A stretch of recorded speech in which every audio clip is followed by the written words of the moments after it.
Hello everybody, my name is Aiden and welcome back to another video. Ladies and gentlemen, we've got another episode of Chicago Bulls Weekly to provide for you guys as we discussed the previous week. Granted, it was a short week, but a good week for the Chicago Bulls. Give out some awards that I feel like would be absolutely necessary and then transition over to the Chicago Bulls upcoming week, which looks massively like a nightmare. You know, this next upcoming week for the Chicago Bulls, I don't know how we're going to escape it. I don't know how we're going to come out looking. But look, if we can come out of next week positively, with a positive record, I will truly, fully understand how powerful the Chicago Bulls team truly is and how much they have changed from the past until now. And obviously, most importantly, that team, if they could beat what's coming up in the future, I believe they could be contenders. It's as simple as that. If they could come out of this week positively, I'm going to come out and say it. I don't care. Short-termism, long-termism, call it whatever you like. This upcoming week for the Chicago Bulls looks barbaric. So if we walk out of it positively with our heads held high, knowing that we gave it absolutely everything and we actually won some of those games, then oh my goodness, it's going to be fun. But again, I'm getting too ahead of ourselves here. Let's talk about the Chicago Bulls and let's talk about, I guess, the entire Bulls Weekly. Before we get any further, if you like the video and you want to see more from me, drop a like, drop a follow, and or subscribe if you are new, and let me know in the comments below your thoughts about the Chicago Bulls and, again, the previous week and the upcoming week for this Bulls team. So, we only had a short week. 2 games this previous week. It was actually good to have a couple of days off from, I guess, the Chicago Bulls, but it came at a really bad time because we were actually on a 2-game winning streak, and then we took about 4 days off, and that could have affected the Chicago Bulls, but thankfully it didn't because the 2 games that we saw in the previous week, we went 2-0 in. So, ladies and gentlemen, our winning streak continues. We stand at a 4-game winning streak right now at this point. First time it's happened in over 2 years. So fair play to the Chicago Bulls for achieving that milestone, but there's still so much to achieve as a Bulls team, and let's hope it can continue.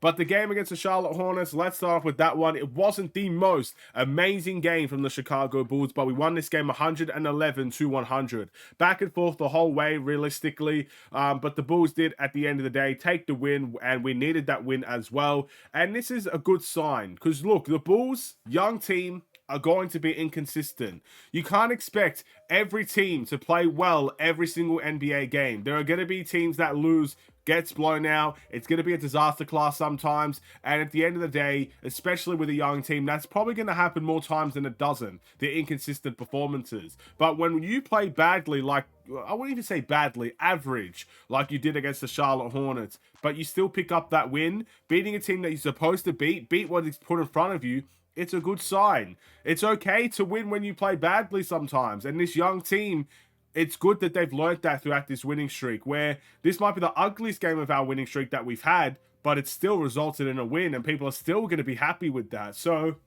I'll take that, ladies and gentlemen. And then the next game against the San Antonio Spurs, the Spurs brought their A game for the most part, but the Bulls ran away with it in the second half. We won this game 121-112.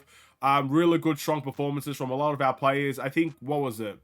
DeMar DeRozan, Kobe White, Patrick Williams, and Nikola Vucevic all fell into the 20-point range. That's 4 guys in 20-plus points. Torrey Craig had 16 off of the bench as well. That's unheard of for the Chicago Bulls. In a long time, I've not seen 4 players get to 20 points and 5 players crack the double-digit ranges with a 16-point performance from Torrey Craig. That's really, really solid stuff. So again, really can't complain about that Bulls game against the Spurs. The Spurs were not great defensively. The Bulls dropped 121 points. We did what we were supposed to do, but the Spurs obviously brought a contest because they always bring a contest to the Chicago Bulls. But with that in mind, let's look at the awards. This might be the first week where we actually dive into the awards and they're actually worthy of getting awards. This is, what is it? We're week 8 of Bulls Weekly, and we're going to see Chicago Bulls awards that are actually well-deserved. So fair play to the Chicago Bulls for winning these games. Now, granted, they're winnable games, but winnable games and winning them, who's going to complain about that? Don't see many people complaining about that at all. So the must improve is actually going to be a situation where I'm probably going to leave the must improve Because if you think about it, again, the game against the Charlotte Hornets, I feel like if you have to give the must improve to anybody, it might be the bench unit, because I still think the bench are trying to figure out who they are on the Chicago Bulls team in many ways. The starters are performing well. Vooch had a great game against the San Antonio Spurs, even though he got cooked on the other side of the ball. But DeMar had some solid games. Kobe, of course, very consistent. Patrick Williams delivering good performances, and some of our bench unit was also doing well in these games as well. So I don't know who to give the must improve to. It's a very hard award to give when the Bulls are winning, and we've won 2 straight games, 4-game winning streak. It's very hard to pick must improves in those categories. And also, it's because everybody's involved. You can't look at one player to this week, maybe Javon Carter, because he barely gets minutes. But you can't look at one player this week and say they didn't contribute to anything that the Bulls did. They did nothing. They hurt us more than they helped us. Maybe DeMar DeRozan in his last game, but he ended up getting a double-double. So I'm not going to sit here and say that. I feel like his shooting hurt us, but his playmaking helped us. So there you go. Again, hard to pick the must improve. The defensive player of the week. This one is very difficult at the end of the day. Because again, the Bulls' defensive work, it hasn't been bad. I mean, 112 points against the Spurs, that's pretty average. 100 points for the Charlotte Hornets, that's pretty subpar for the Hornets side of things. Both good defensive displays from the Bulls. A couple of steals and deflections in there. I think Ayo, you know what? I might give it to Ayo, you know. I feel like Alex Caruso is always the easy choice, but Ayo, when I think about it, was phenomenal on the defensive end this week. Even the game against the Spurs, where he only had 4 points, he was phenomenal on the defensive end, and that's why he played the 26 minutes that he did. And Charlotte as well, I feel like he's also one of those guys that you look at on the defensive end. I feel like Caruso is the easy choice. I don't want to keep going with the easy choices, and I do want to diversify the award a little bit. And plus, Alex Caruso didn't end up playing a whole lot of the second half against the Spurs. So I might pick Ayo. I think Ayo or Pat or even Kobe could be in the conversation for this. The 6th man of the week, it has to be Torrey Craig. Simple as that. Torrey Craig was unbelievable on the offensive side of the ball. The 3-point shots he was making was unbelievable, and he should be credited for that.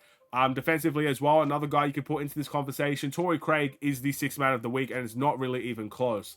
And then the player of the week, I'm going to give it to Coby White.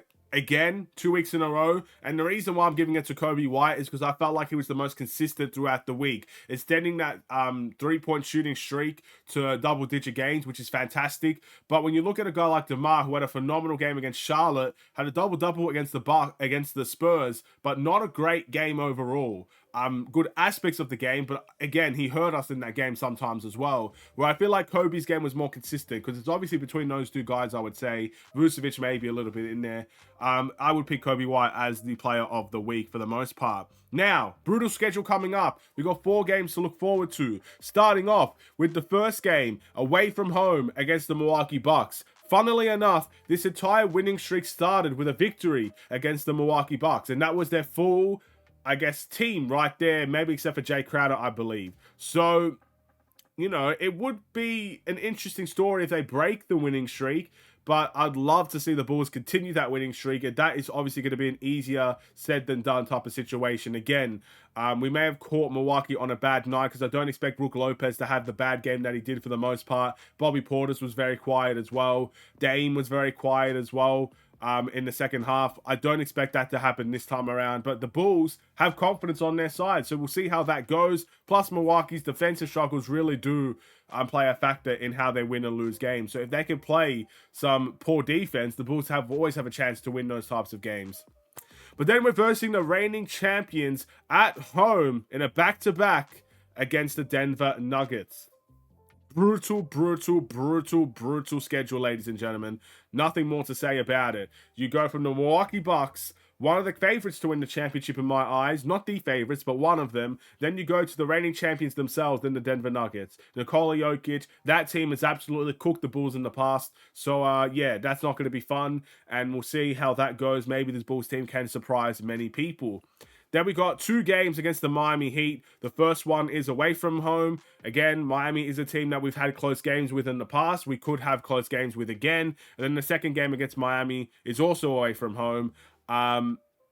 Again, it makes sense because the first 2 games we versed Miami was both at home. We won one and we lost one. So in terms of what I think will happen, I'm going to be positive and pick a 2-2. A neutral 2-2. I think we can win 2, lose 2. I think we'll surprise the team, and I also think there's expected results there that will probably end up losing some of these games. Again, if the Bulls end up going on an 8-game winning streak, I'll just, hey, I don't know. I'll think of something, but I can't see that happening. What do you guys think? Thank you for watching. Drop a like and a follow, and or subscribe if you are new. I'll see you in the next one. Stay safe, stay healthy, and stay tuned for more. Take care, and peace.